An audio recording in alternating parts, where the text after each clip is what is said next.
안녕하십니까? ERCP 내시경적 역행성 최담관 조영술 설명을 맡게 된 이지희입니다.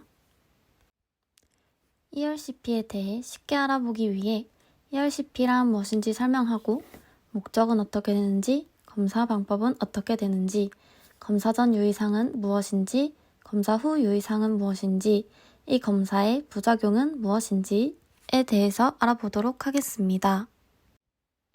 우선 ERCP란 내시경적 역행성 최담관 조영술입니다. 이 시술은 진단과 치료가 동시에 가능한 시술입니다.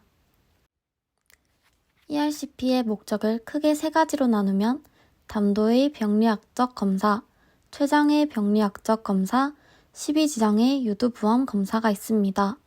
담도의 병리학적 검사에는 급성 담관염, 담석증, 담관폐쇄, 담도암 등을 알아볼 수 있고, 췌장의 병리학적 검사에서는 급성 췌장염, 췌장암 등을 알아볼 수 있습니다.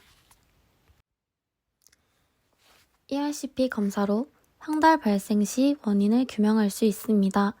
담관이 막힌 원인을 알아볼 수 있는 것입니다. 또한 복부 초음파 또는 CT상 비정상적 담관이 관찰될 경우 ERCP를 시행하기도 하고, 담관이 손상되었다고 의심되는 경우에도 ERCP를 시행할 수 있습니다. 반복적으로 췌장염이 재발할 시에 검사를 시행하며 유두관략근 기능부전 의심 시에는 유두관략근 압력을 측정합니다. 췌장 가성낭종 및 췌장염 합병증을 평가할 수 있습니다.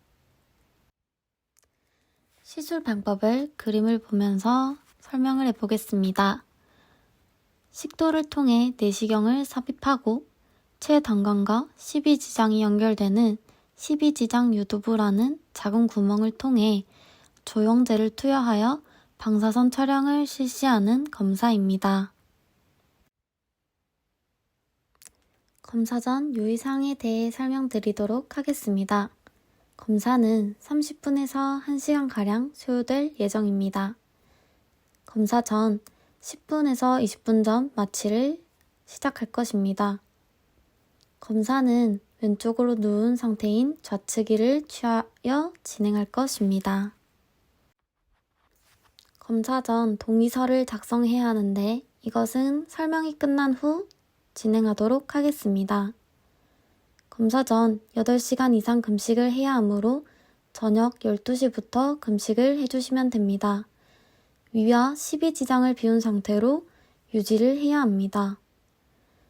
지금 항응고제나 항혈소판제를 복용할 경우 꼭 말씀해 주셔야 합니다.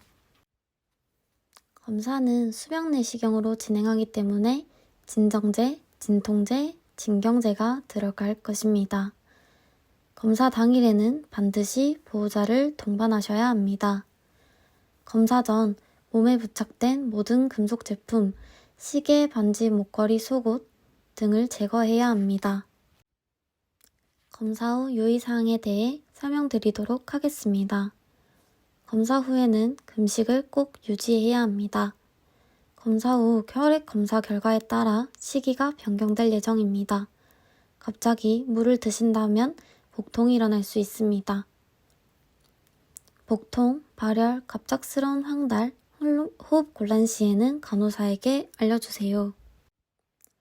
검사 후 복부 팽만감과 불편감은 장내에 공기를 주입하여 생긴 증상으로 자연스럽게 소실될 것으로 걱정하지 않으셔도 됩니다. 검사 후 약물로 인해 어지럼증, 졸림, 눈부심이 있을 수 있습니다. 그러므로 운전이나 위험한 작업은 삼가해주세요. 연화통, 객혈, 호흡곤란 등을 관찰하고 가래를 심하게 뱉지 않도록 주의합니다. 시술 후 필요에 따라 담즙 배액을 위해 비강 내 배액관을 삽입하고 나올 수 있습니다. 이때는 담즙 주머니는 세균 감염 예방을 위해 깨끗한 비닐봉지나 쇼핑백에 담아놓고 배출된 담즙이 역류되면 담도염을 일으킬 수 있으므로 담즙 주머니를 항상 삽입보다 낮게 둡니다. 또한 담즙 배액관이 꼬이거나 꺾이지 않도록 주의해야 합니다. 담즙 주머니가 3분의 2 이상 차면 간호사에게 알려주면 됩니다. 배간 삽입 후 담즙의 양이 갑자기 줄거나 나오지 않을 경우 간호사에게 알립니다. 마지막으로 부작용에 대해 알아보도록 하겠습니다. 이 검사는 일반적으로 성공률이 70에서 95% 정도입니다. 진단적 ERCP보다는 치료적 ERCP를 시행하는 경우 합병증의 위험이 높습니다. 합병증에는 내시경에 의한 점막 손상, 복통, 출혈, 폐혈증, 천공, 담관염, 담즙성 복막염, 췌장염이 있습니다. 마지막으로 검사 동의서에 사인해 주시고 더 궁금한 점이 있으시면 질문해 주세요. 감사합니다.